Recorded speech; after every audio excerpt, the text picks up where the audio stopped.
Hello everyone, आपका स्वागत है आपके अपने चैनल सक्सेस मिशन पे। अगर आप भी एईडीओ के एग्जाम देने जा रहे हैं तो आपको लैंग्वेज में पास होना बहुत जरूरी है, क्योंकि अगर लैंग्वेज में आप पास नहीं होते हैं तो आपका मेन कॉपी चेक नहीं किया जाएगा। और यहाँ पे एक बात ये भी है कि लैंग्वेज में नेगेटिव मार्किंग भी है, जो इंग्लिश में अलग और हिंदी में अलग है। मतलब दोनों में नेगेटिव मार्किंग का सामना करते हुए आपको पास करना है लैंग्वेज पेपर को। तो उसी क्रम में हम लोगों ने इस चैनल पे लैंग्वेज का सीरीज चलाया हुआ है, जो टेस्ट सीरीज के रूप में आया है। तो हम आज सेट 4 पे बात करने वाले हैं, मतलब सेट 4 कराने वाले। इससे पहले 3 सेट ऑलरेडी करा दिया गया है। अगर आपने नहीं देखा है तो जाकर के उन तीनों सेट को देखिए, उसके बाद ये चौथा सेट देखिए। ठीक है, आगे बढ़ते हैं। इसमें क्वेश्चन कैसे है, तो हमारा पहला क्वेश्चन है, आप लोग ध्यान से पढ़िएगा, उसके बाद क्वेश्चन को सॉल्व करने का कोशिश कीजिएगा। देखिए फर्स्ट क्वेश्चन है, पिकासो पेंटेड यूरेनिका इन 1937। ये एक्टिव में लिखा हुआ है और इसको पैसिव में बनाना है। ऑप्शन देख के हमको समझ में आ रहा है। देखिए ये पास्ट टेंस में है, तो पास्ट टेंस में जब कभी भी रहता है तो उसको पास्ट टेंस में ही पैसिव बनाते हैं। और पैसिव बनाते समय सबसे पहले हम ये देखते हैं कि जो मेरा वर्ब है वो थर्ड फॉर्म में आना चाहिए। देखिए ये थर्ड फॉर्म यहाँ भी है, लेकिन यहाँ पे थर्ड फॉर्म नहीं है। तो कभी भी पैसिव में अगर थर्ड फॉर्म नहीं है तो वो गलत हो जाएगा। ठीक है, पैसिव में थर्ड फॉर्म का होना बहुत जरूरी है। ठीक है, आगे देखते हैं। तो ये और ये दोनों में से कोई एक आंसर होगा। चलिए पहचानते हैं कौन सा सही होगा। पिकासो पेंटेड, ये सिंपल पास्ट में है। ठीक है, तो इसके लिए हम ये लेंगे, was painted by Picasso in 1937। Guernica was painted by Picasso in 1937। ये है बीन या वाज बीन वगैरह नहीं चलेगा। अच्छा, ये बीन कब लगेगा? जब ये एक्टिव ये सिंपल प्रेजेंट टेंस में रहेगा तो हम सिर्फ वाज के साथ चलेंगे, लेकिन ये सिंपल प्रेजेंट नहीं, सिंपल पास्ट टेंस है, ये पास्ट टेंस का है। ठीक है दोस्तों, चलिए आगे बढ़ते हैं। नेक्स्ट क्वेश्चन है, have your heart in your mouth. ये हमारा इडियम्स है। इडियम्स में कुछ ग्रुप ऑफ वर्ड्स होते हैं जिसका कुछ मतलब होता है। डायरेक्ट उसका मतलब नहीं समझ में आएगा, उसको याद करना पड़ता है। तो इसका मतलब क्या है? Have your heart in your mouth, इसका है फीलिंग एक्सट्रीमली नर्वस, मतलब बहुत ज्यादा नर्वस फील कर रहे हैं आप, तो उस चीज को हम बोल सकते हैं have your heart in your mouth. ठीक है, आगे बढ़ते हैं। Painless death given to patients to relieve suffering. मान लीजिए कोई ऐसा पेशेंट है जिसको बहुत खतरनाक बीमारी है और वो बीमारी ठीक नहीं हो रहा है, और ये सबको पता है कि ठीक नहीं होने वाला है, फिर भी वो जीवित है और उसको दर्द हो रहा है। तो इस तरह से अगर किसी व्यक्ति को मृत्यु देना है तो उसको हम यूथेनेसिया बोलते हैं। मतलब इसको हम बोलते हैं स्वीट डेथ। मतलब ऐसा व्यक्ति जो किसी बीमारी से ग्रसित है, वो ठीक नहीं होने वाला है, इस बात की गारंटी है, डॉक्टर बोल चुके हैं। अगर उसे प्यार से कोई चाहे कि अब इसकी जिंदगी खत्म कर दिया जाए तो उसके लिए हम कौन सा टर्म यूज करते हैं? यूथेनेसिया। ठीक है, चलिए एक होता है इफोरिया। इफोरिया का मतलब होता है एक्सट्रीम हैप्पीनेस, एक्सट्रीम हैप्पीनेस। ठीक है, और यूफेमिज्म मतलब होता है मृदुभाषी। मृदुभाषी मतलब प्यार से बोलना, मतलब कटु शब्द को भी प्यार से बोलने की जो कला होती है उसको हम यूफेमिज्म बोलते हैं। खैर समझ में आ गया होगा आप लोगों को, आगे बढ़ते हैं। नेक्स्ट है, select the most appropriate one word substitution for the given group of words. कह रहा है कि इसमें से वन वर्ड को पहचानिए। हम लोगों ने हिंदी में पढ़ा था अनेक शब्दों के लिए एक शब्द, यही इंग्लिश में होता है वन वर्ड सब्स्टिट्यूशन। तो the act of thinking now about something in the past, मतलब पास्ट के बारे में अगर अभी अगर आप पास्ट के बारे में कुछ सोच रहे हैं तो उस एक्ट को, उस एक्शन को क्या कहेंगे? ठीक है, तो उसको बोलेंगे रिट्रोस्पेक्शन। रेट्रोस्पेक्शन मतलब पास्ट के बारे में कुछ सोचना। ठीक है, पास्ट के बारे में कुछ सोचना। और इंट्रोस्पेक्शन क्या होता है? Inner thought. ये होता है इनर थॉट, अपने मन में खुद से झांक कर देखना, अपने बारे में सोचना, मन के बारे में सोचना, वो होता है इंट्रोस्पेक्शन। सर्कमस्पेक्शन मतलब होता है कॉशियस। कॉशियस मतलब दुविधा या फिर कोई संदेह वगैरह। ठीक है, आगे देखते हैं। फिल इन द ब्लैंक्स में देखिएगा, फिल इन द ब्लैंक्स जब भी आएगा तो आपको अगर एग्जैक्ट आंसर पता है तो सही है, अगर नहीं पता है तो आप इन ऑप्शन को उसमें रख के देखिए यहाँ पे, फिर आपको पता चलेगा कौन सा सही है और कौन सा गलत हो सकता है। ठीक है, चलिए आगे देखते हैं। Man dash a strong desire to accumulate wealth. देखिए यहाँ पे मैन क्या है, सिंगुलर है, मैन इज सिंगुलर है, तो सिंगुलर नाउन के साथ सिंगुलर वर्ब लगता है। ये तो आसान था, आई होप कि आपको समझ में आ गया होगा। नेक्स्ट चलते हैं। As soon as she open the cage. Cage मतलब होता है पिंजरा, क्या होता है, पिंजरा। जैसे ही, एज सून एज, जैसे ही उसने पिंजरा को खोला, द बर्ड्स, उसके बाद है fill in the blanks, the birds fly away या फ्लाइज अवे या फ्लीव अवे। देखिए यहाँ पे पास्ट की बात हो रही है, ओपन क्या है, पास्ट है, तो पास्ट टेंस में हम पास्ट वाले वर्ब को लेंगे। फ्लीव अवे, जैसे ही उसने चिड़िया पिंजरा को खोला, चिड़िया उड़ गई, फ्लीव अवे। नेक्स्ट है, it's a good idea to read up on a company before going for an interview. ठीक है, देखिए ये इट्स का मतलब क्या होता है, इट्स एक तरह से पोसेसिव प्रोनाउन है। इट्स क्या है, पोसेसिव प्रोनाउन, प्रोनाउन। लेकिन हमें यहाँ प्रोनाउन नहीं लगाना है, पोसेसिव प्रोनाउन नहीं लगाना है। यहाँ पे हम क्या लगाएंगे, ये इट्स तो ही होगा, लेकिन ऐसा वाला नहीं, ये होगा इट इज, ऐसा वाला।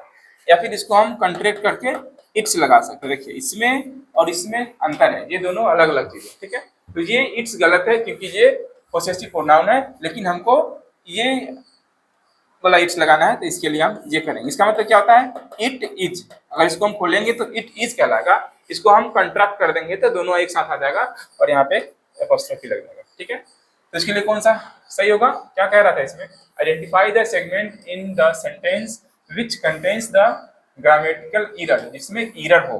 चलिए, तो एरर कहाँ पे है इसमें, यहाँ पे एरर है, तो कौन सा है इसमें, इसमें नहीं, इसमें नहीं, यहाँ पे देखिए, यहाँ पे ये वाला गलत है, तो यहाँ पे बी ऑप्शन हमारा सही होगा। नेक्स्ट है, identify the segment in the sentence which contains a grammatical error. वही चीज है कि जिसमें एक ग्रामेटिकल एरर है उसको आपको पहचानना है। अगर कोई एरर नहीं है then select the option no error. अगर कोई एरर नहीं है तो आप नो एरर को चुनेंगे, लेकिन इसमें नो एरर नहीं रहता है तो आप ई को चुनेंगे, क्योंकि ई में नन ऑफ द एबव रहता है। खैर देखते हैं, the credit for organising the successful event was given to both Neha and I. देखिए जब कभी भी वर्ब के बाद कोई किसी का नाम आता है या फिर कोई प्रोनाउन आता है तो ये आता है सब्जेक्टिव केस में, तो आई के लिए मी होता है, ना कि आई होता है, आई के लिए मी होता है। जैसे ही के लिए क्या होता है, हिज, सी के लिए क्या होता है, सी के लिए होता है हर, वी के लिए क्या होता है, अस, उसी प्रकार आई के लिए होता है मी। इसलिए यहाँ पे मी होगा, आई नहीं मी, आई की जगह पे क्या होगा, मी होगा। तो उस हिसाब से कौन सा गलत है, ये वाला, given to both Neha and I, यहाँ पे आई नहीं, यहाँ पे मी होना चाहिए। ठीक है, तो बी ऑप्शन यहाँ पे सही। आगे बढ़ते हैं, ये भी वही है, common error, he is no clever to make sound business decision. कह रहा है कि वो उतना तेज नहीं है कि वो बिजनेस में किसी डिसीजन को ले सके। तो यहाँ क्या लिखा है, नो क्लेवर टू मेक, जो कि गलत है। इसके लिए हमको सही सेंटेंस को चुनना है।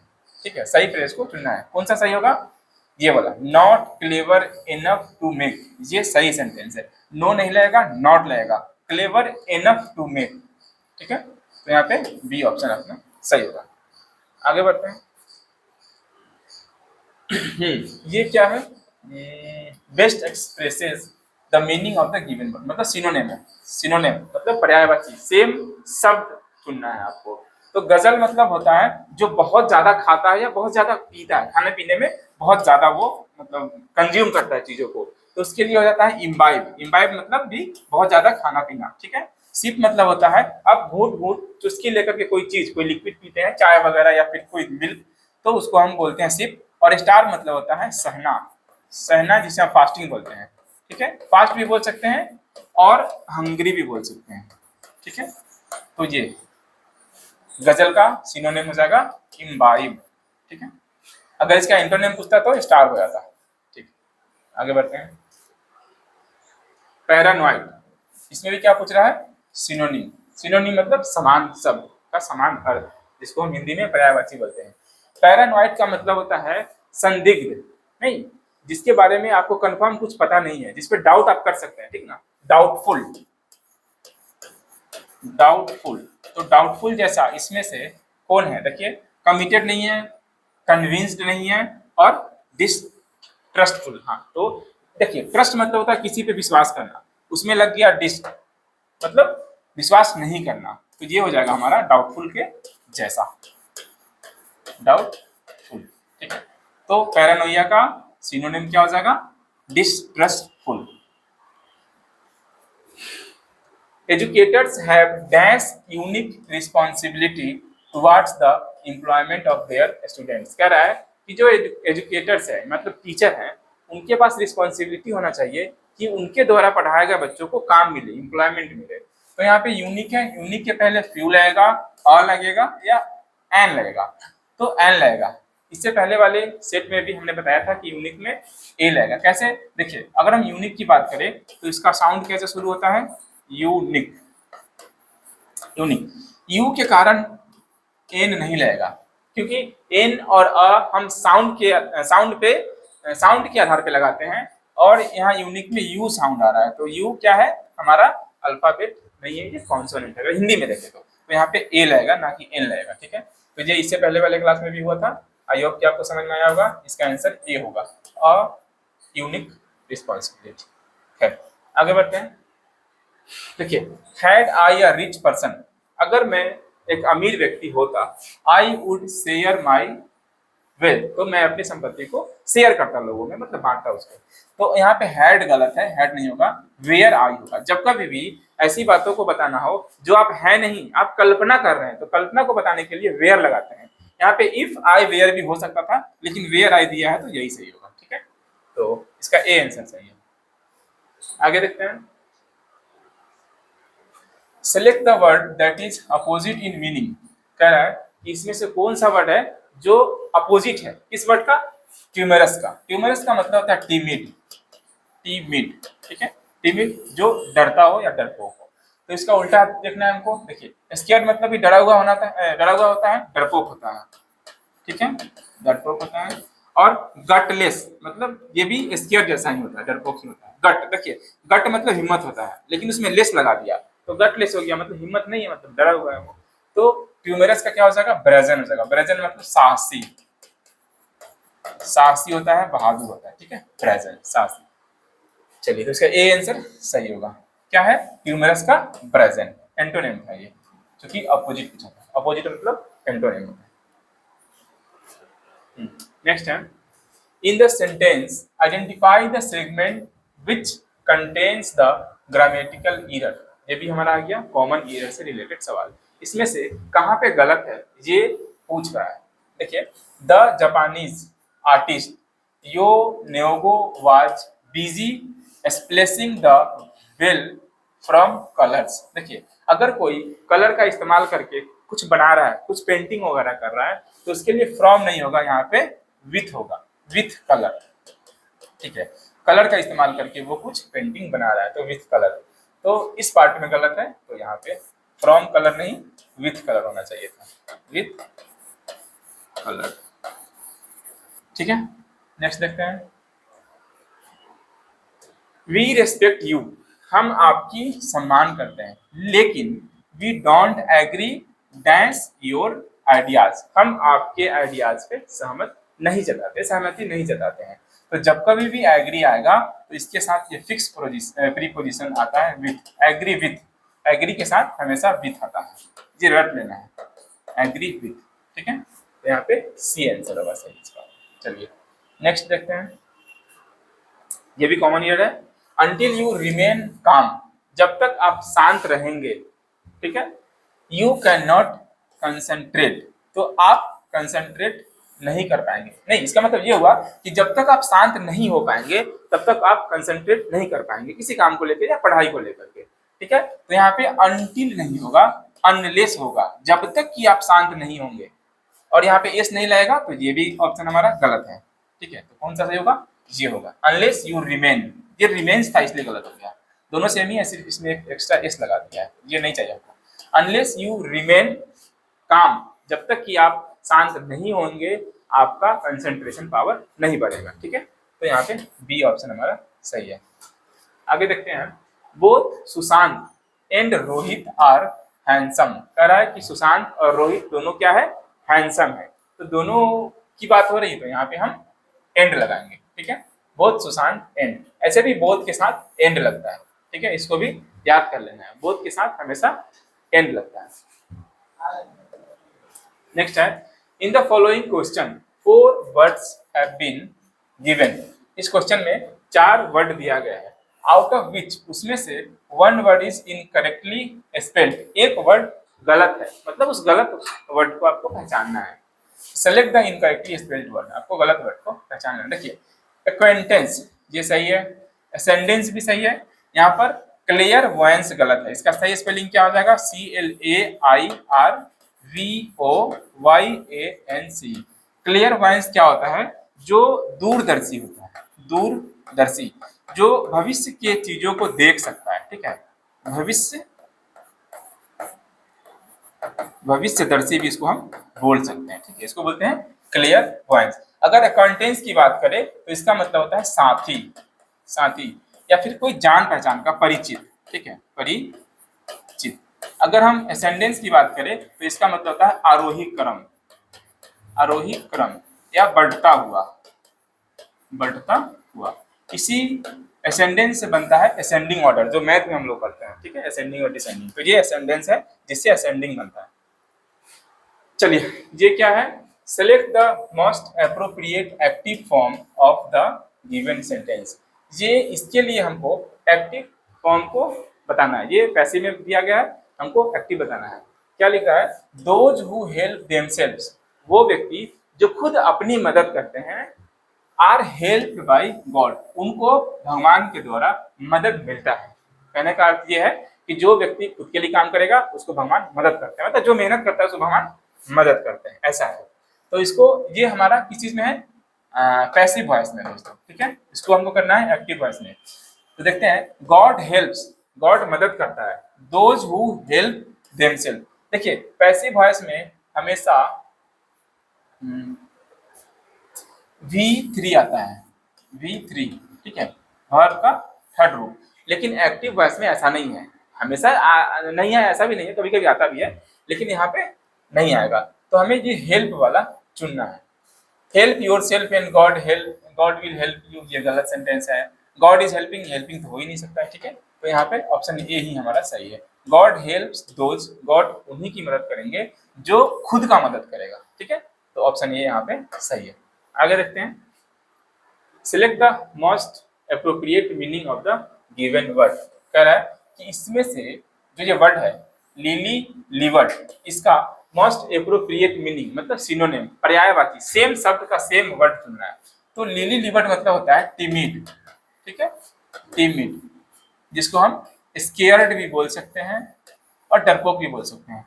तो इसका उल्टा क्या हो जाएगा, क्या पूछ रहा था, most appropriate, sorry antonym, synonym, synonym तो हम बता रहे हैं। तो इसका सेम वर्ड क्या हो जाएगा, नॉट ब्रेव। जो ब्रेव नहीं है वो क्या है, टिमिड ही तो है, टिमिड ही तो है, स्केयर्ड ही तो है। तो इसका सेम पूछा था सिनोनिम लिली लिवर्ड का, नॉट ब्रेव। नॉटी मतलब नटखट होता है, और कॉमिकल मतलब पता ही है, जो कॉमेडी वगैरह करता है, हास्यास्पद बोलते हैं उसको। ठीक है, आगे बढ़ते हैं। Select the word which means the same as the group of words given. कह रहा है इसमें से आपको वर्ड चुनना है जो इस सेंटेंस के लिए उपयुक्त हो। मतलब आपको क्या कहते हैं इसको, वन वर्ड सब्स्टिट्यूशन कहते हैं। तो a box of cage, cage मतलब होता है पिंजरा, फॉर रैबिट्स और स्मॉल एनिमल्स। एक बॉक्स है या पिंजरा है जिसमें चूहा को रखा जाता है या छोटे मोटे जानवर को रखा जाता है, जैसे खरगोश वगैरह को, ठीक है। तो उसके लिए हम क्या कहते हैं, उस बॉक्स को या उस पिंजरा को हम हच बोलते हैं, हच, ठीक है। लायर क्या है, लायर है जहां पे वाइल्ड एनिमल रहता है, वाइल्ड एनिमल,